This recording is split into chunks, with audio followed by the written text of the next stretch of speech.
Sabi mo ngayon sa event na nangyari po ngayong araw na to? Ito naman tayo may kanya-kanya tayong karapatan na magsalita, maglabas ng damdamin, pero yung group na nandito sa People Power Monument, pagpapakita lamang na buhay ang diwa ng demokrasya under Marcos administration.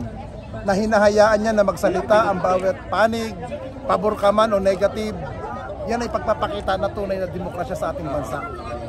So, sabi kasi dito sa comment, may bayad daw. Kasama ka ba doon? Hindi. Depende sa sinasabing bayad. Ano ba ang bayad? Kasi tubig kanina, bumili ako ng tubig. Yung bayad yun. Oo. Tapos kanina may nagbigay ng mineral sa akin, libre. Oo. Hindi ko alam kung anong ibig sabihin nila ng bayad. Ibig sabihin ng bayad nila, no? Oo, pero sa katao, hindi ko alam kung bayad. Pero ako wala akong bayad dito. Ayun. So maraming salamat, Sir Nino Barsaga. Salamat po. Ayan ha. Ang tunay na pagkakaisa ng bawat Pilipino na dapat kailanman ay hindi po tayo maghihiwalay. Yes! Yes! Kaya unang-una sa lahat, maraming salamat po sa pag-imbita sa akin dito. Ang aking pong damdamin at puso ay umaapaw dahil ang pagmamalasakit ko po sa ating mahal na Pangulong Bongbong Marcos at lalo na po sa ating mga loyalista na ang pula, ang siyang puso ng Pilipino, ang pula, ang sigasig po na ang puso natin ay malinis para sa lahat, lalo na po sa Pilipinas! Mabuhay!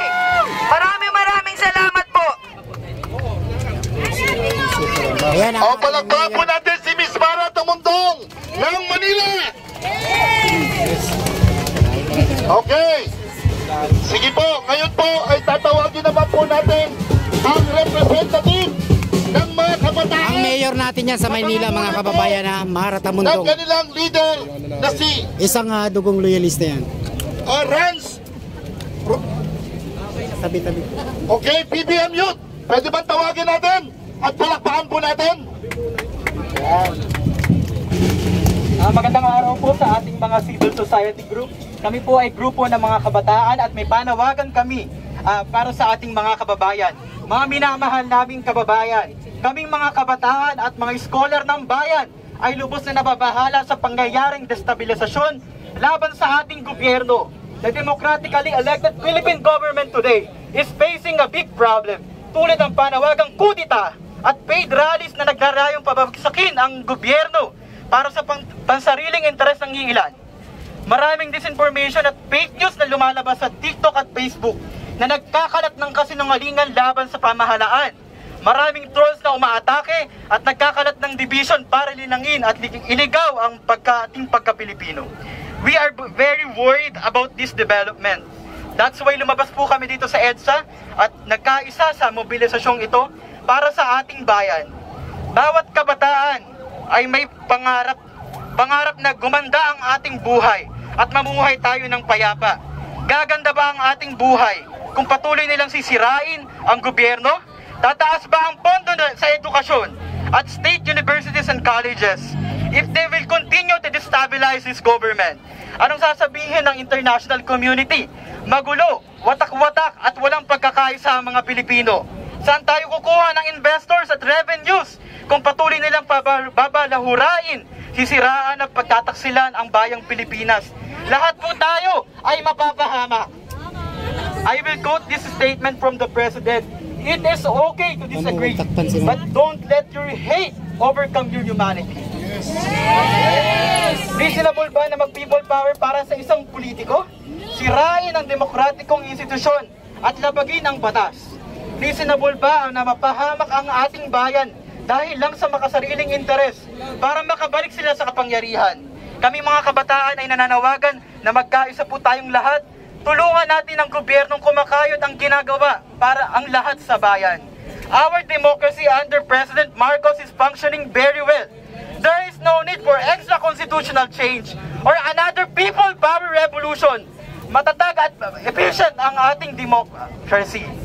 Ngayon po, walang suporta mula sa masa ang mga rally ng mga Duterte. Dahil ano nga ba ang sangkap dito? Dapat may prinsipyo tayong lahat.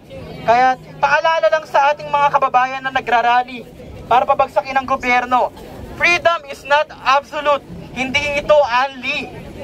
Ngayon, ang mga rally na may ibang agenda naglalayong sirain at hatiin ang ating bayan ay hindi nasaklaw ng ating demokrasya.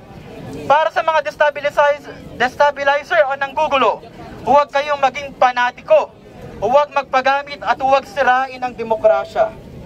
Ang tindig ng kabataan, una, dapat matuto si Vice President Sara Duterte na tanggapin ang accountability.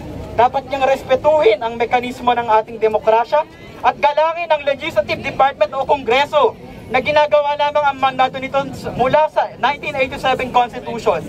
Pangalawa, dapat siyang magsorry sa ating mga Pilipino dahil ang kanyang mga supporters ang sumisira sa kinabukasan ng ating mga kabataan at mamamayan sa pamamagitan ng walang prinsipyong rally ng kanyang mga taga-suporta.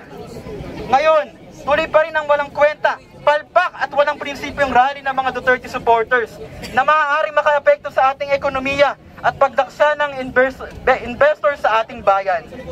Ngayon po, ito po ang ating panawagan sa ating mahal na Pangulo.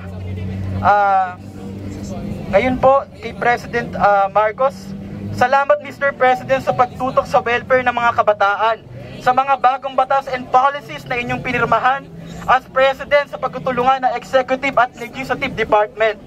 Katulad ng No Permit, No Exam Prohibition Act, Student Loan Payment Moratorium Act, Aral Law at iba pa.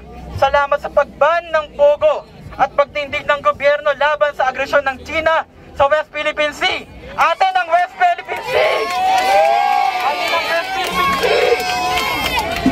Hiling po namin ang inyong pagkatagumpay, Mr. President, kasama ng mga scholar ng bayan. Gagawin namin ang lahat at mag-aaral ng mabuti para makapagtapos ng pag-aaral at tulungan kayo na bumuo ng isang matatag at payapa na bagong Pilipinas.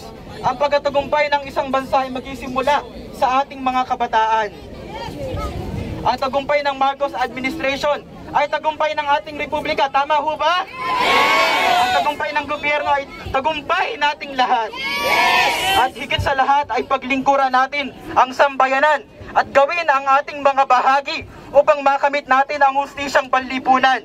Magkaisa tayong mga kabataang Pilipino at biguin ang tangkang sirain at babagsakin ang ating estado para makamit natin ang kapayapaan. Ipakita natin ang lakas ng bayan para buklarin tayo sa ilalim ng bagong Pilipinas. Mabuhay ang mga kabataan! Mabuhay ang ating pamahalaan! Mabuhay ang ating mahal na Pangulong Bongbong Marcos! Lagit-lagi na para sa bayan at patuloy na maglilingkod sa sambayanan at masang Pilipino. Maraming salamat po sa inyong lahat. Palakpakan po natin ang sektor ng mga kabataan! BBM! BBM! Nais po namin ipabatid sa sambayanang Pilipino na ang mga